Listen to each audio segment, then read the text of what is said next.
E aí, Poppers! Que saudade de vocês! Como é bom estar aqui para falar, para continuar aquele nosso papo sobre os mitos espíritas. Trouxemos já alguns na parte 1 e agora nessa parte 2 a gente vai dar continuação. Sempre lembrando, né, Yuri, que vocês podem deixar aí nos comentários alguns mitos que vocês tenham pensado ou ouvido falar e que talvez não sejam mencionados também neste programa. Nada impede uma parte 3 e bora lá falar sobre isso depois da vinheta.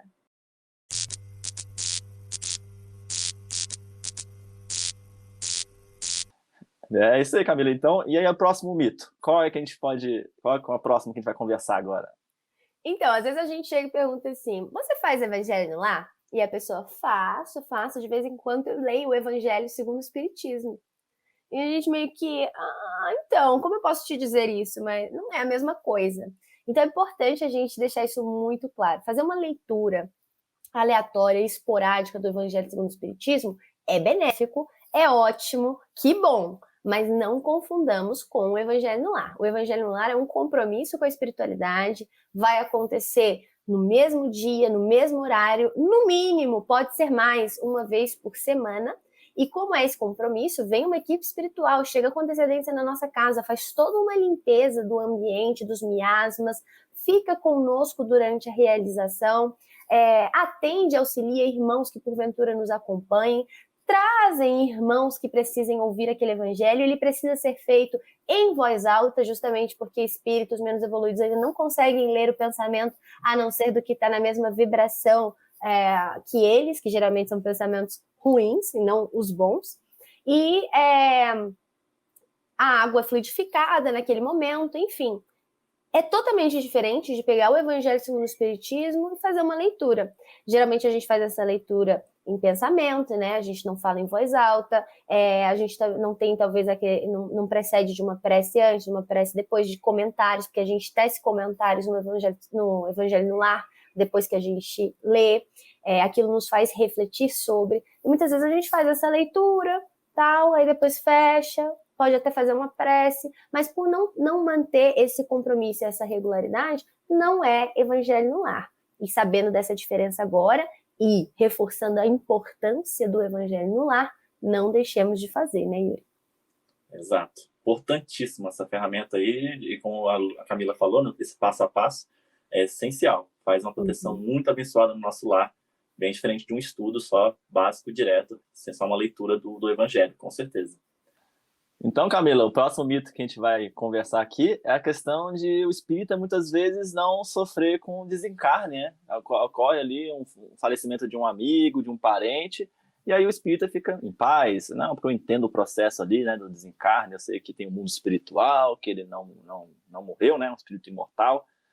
Tudo bem, esse conhecimento todo do espiritismo realmente traz uma consolação, traz uma força maior para você diante desses momentos difíceis, se manter mais sereno, né, e mais com fé, e sabe que você vai reencontrar aquela pessoa, que aquela pessoa vai ser resgatada no mundo espiritual, né, que tem todo um acolhimento, lógico, conforme também cada situação, né, de acordo com o procedimento de cada um, de acordo com as leis divinas, né, que sempre são misericordiosas. Mas o espírita também, ele sofre com o processo de luto, né, com a perda daquele ente querido. Assim, um espírita chorar lá num velório, não quer dizer que ele não está sendo espírita. Ué, você não é espírita? Você não acredita em vida eterna, né, que o espírito continua vivo? Sim, eu acredito, mas neste momento eu estou perdendo a presença ali temporária física daquela pessoa que eu amo muito. E eu vou ficar aqui feliz? Tô bem, não, eu vou ficar com saudade daquela pessoa. Eu fico feliz assim, eu sei que ela tá seguindo o caminho dela, né, que ela vai continuar no mundo espiritual, outras etapas, né, da vida dela, mas que eu sinto essa dor e essa falta, essa ausência. E esse é um processo de luto, uma separação de duas almas ali, muitas vezes muito queridas e afins, que se amam, e que faz parte desse processo, né, Camila? E isso, assim, não deve ser cobrado nem por pessoas de fora, você não é espírita, como a própria pessoa que é espírita, às vezes fica se culpando por estar sofrendo e achando que aquilo é errado. A gente já falou, o problema não é sofrer, o problema é se revoltar, né? E o problema é também se entregar a esse sofrimento e permitir que ele torne algo destrutivo, como, por exemplo, desencadear um processo aí de depressão. Então, a gente tem que ficar muito atento. Agora, vamos acolher os nossos sentimentos. Nós também sofremos, nós sentimos falta. O próprio Emmanuel dá o exemplo de Jesus ali com Lázaro. Ali Jesus quis também nos exemplificar isso, de que é normal que a gente sinta a partida, mas que a gente também sempre tem essa confiança dentro de nós, essa certeza do reencontro. Até logo, dói também, ainda que não seja um adeus. Então, o espírita também sofre. Exatamente. E, então, temos uma visão mais, assim, né, amorosa e leve em relação a esse ponto. E até uma coisa parecida, um outro mito que também é bem relacionado a esse último, é a questão de que o espírita, né, ele, ao ele desencarnar, né, o próprio desencarne dele, o espírita ele não vai sofrer no processo de desencarne, ele vai sair do corpo físico e para o plano espiritual, e vai ser uma leveza, porque eu fui espírita. Tá tudo garantido. Tá tudo garantido, tudo tranquilo, eu tô com a passagem direta, assim, ó, já tô, esse intercâmbio mediúnico que eu tenho aqui com o médium aqui, eu já tô lá, né, muitas vezes, então, só que não, porque o espírita também, assim, o espírita, ele não vai, como qualquer outra pessoa que está encarnada, ela tem um processo ali de certa perturbação ao sair, assim, do corpo físico, essa transição do corpo físico para o mundo espiritual, é um procedimento que a espiritualidade acompanha, né? E que tem uma certa, né? A gente passa por um processo ali, né? Não é fácil o processo de desencarne. Lógico que se a gente foi, não é o conhecimento espírita, né? Não é o conhecimento espírita que não vai definir o quanto nós vamos, talvez, ter dificuldade nesse processo de transição, mas como foi a nossa postura como cristão, como irmão, como no sentimento de caridade, de amor que a gente fez na nossa vida, se a gente fomos pessoas do bem de fato na nossa prática, no exemplo, e não só o conhecimento espírita, né? Se a gente foi assim, lógico que a gente vai ter ainda um processo mais suave de transição, porque nós estamos menos apegados à matéria, ao corpo físico, e mais ligados, né? É como se o nosso espírito estivesse cada vez mais elevado, né? Conectado com a espiritualidade. Quando ocorre o processo de desencarne, é mais suave essa transição, mas também passa, né? Também todos. Chico Xavier também, com certeza, passou por um processo ali de desencarne que tem uma certa perturbação, né? Você viu como ele também o corpo físico adoece, né? Tem todo um processo ali que não é fácil, mas o espírita também vai sofrer, passa por um processo, e que não é a gente querendo ser o mestre Yoda aí do espiritismo, de saber tudo, de um grande conhecimento, que vai fazer a grande diferença, mas sim ser igual Jesus, né? Sermos Jesus aí na prática do bem, se inspirar em Jesus, né? Para que a gente possa fazer o nosso melhor. Tem uma grande diferença entre ser espírita e se dizer espírita. E a maioria de nós ainda estamos nesse caminho, tentando ser dignos de sermos chamados de espíritas, porque o espírita e o cristão são uma coisa só, e para a gente poder se dizer cristão, a gente tem que agir como Cristo agia. E ainda falta um longo caminho para isso. É por isso que, se a gente for lá para o Evangelho segundo o Espiritismo, no capítulo 17, Sede Perfeitos, o item 3 vai falar o homem de bem. E vocês deem uma lidinha lá, vocês vão ver que para ser o homem de bem, e homem aqui no sentido de ser humano, não é nada fácil. Então, nós ainda estamos no caminho. Então, beleza, a gente falha, somos falhos, somos imperfeitos, tentamos seguir, nos esforçamos para isso, mas muitas vezes falhamos. E isso vai sendo contabilizado pela justiça divina. Claro que a nossa intenção conta muito. Falhamos tentando acertar? Falhamos por maldade? Como que foi? Tudo isso vai fazer diferença. Fato é que não tem nenhum espírito puro aqui. Então, sim, faz parte ainda a gente, num processo de desencarne, ainda ter um certo tipo de confusão. Mesmo com o nosso conhecimento, dependendo do quanto comprometido a gente estiver, uma vez desencarnados, talvez a gente fique ali revivendo um determinado processo que vai nos prender aquilo que a gente não vai nem perceber o que está acontecendo, muito menos ligar o tico e o teco dos conhecimentos que a gente teve por aqui sobre o espiritismo. Então, isso não garante absolutamente nada também. E por mais que nós tenhamos o conhecimento, por exemplo, lá em nosso lar, a gente vê que André Luiz não era espírita, ia assim à igreja católica, mas não era verdadeiramente praticante, e ele demora bastante tempo até se lembrar de uma prece e balbuciar essa prece, e então a ajuda veio, né, 8 anos depois, não que ela nunca estivesse ali à sua disposição, ele que não percebia e ainda não estava pronto para ela, mas não foi porque ele fez uma oração da boca para fora que ele foi ajudado, é porque ele queria aquela ajuda, ele tinha essa intenção, esse desejo verdadeiro, e é por isso que a ajuda veio. Então, não adianta a gente ter todo o nosso conhecimento espírita também, que não vai ser ele que vai nos ajudar lá no umbralzinho, vai ser justamente a verdade do nosso coração, um arrependimento sincero que vai criar essa abertura para esse intercâmbio e final auxílio pelas equipes várias que se encontram no umbral para resgate. Então, nada nos garante, e a letra é morta, o espírito vivifica, já dizia Paulo de Tarso. Muito mais do que falar, saber de cor, falar bonito, ter lido não sei quantos livros espíritas, é a prática. Muitos não têm o conhecimento e são muito melhores pessoas do que nós. Não importa a religião, até fora dela, se nós formos pessoas boas e tivermos a caridade como nosso guia e o amor para com todos o bem, isso vai sim nos garantir um desencarne mais tranquilo. Exato. Aí sim, né? Sendo esse homem de bem que vai ser o mais importante, essencial.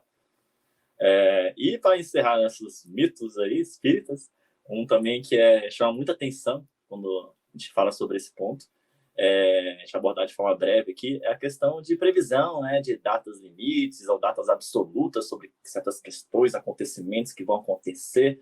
Um que foi muito comum, né, que é atual, assim, que foi até abordado por Chico, né, em entrevista, assim, ele não falava uma data exatamente precisa, né, mas ele falava assim, uma noção de tempo, da questão da transição planetária, né, do mundo de provas e expiações para o mundo de regeneração. Esse é um exemplo, tem vários outros exemplos aí que o pessoal fala sobre questão de datas absolutas, e sendo que, na visão espírita, nada é assim, tipo, não existe uma coisa mega precisa, assim, olha, vai ser tal dia que vai acontecer, tal hora, olha, vai ser o alinhamento dos planetas aqui, não sei o quê, que vai mudar tudo aqui. Não, existe o processo, como na natureza. Nada na natureza isso em relação a grandes acontecimentos, né, Yuri? Isso, grandes acontecimentos. E nada na natureza dá assaltos. Então, assim, a gente vendo, tudo é um processo gradual de acontecimentos. A gente sabe que mais ou menos naquele período ali, né, de ano, naquela faixa de tempo, vai começar a ocorrer um processo, como está ocorrendo agora, né, da transição do mundo de provas e expiações para o mundo de regeneração. Mas não é tal dia a pessoa ficar, nossa, vou ver que tal dia já estou aqui, né? Igual tem no calendário o dia aqui, vou ver aqui um fenômeno acontecendo aqui no céu, vai vir os ETs aqui, né, os extraterrestres vão aparecer e vão mudar todo o planeta. Não é assim, gente. Então, a gente está usando o bom senso e quem sabe a espiritualidade trabalha junto, né, encarnados e desencarnados, para que certas situações, grandes acontecimentos aconteçam para a transformação. Você tem algum outros pontos aí, Camila, porque assim, o pessoal acha, né, a data é 2057, né? O pessoal acha assim, nossa, eu vou dormir dia 31 de dezembro de 2056. E aí, no dia seguinte, pá, mundo de regeneração.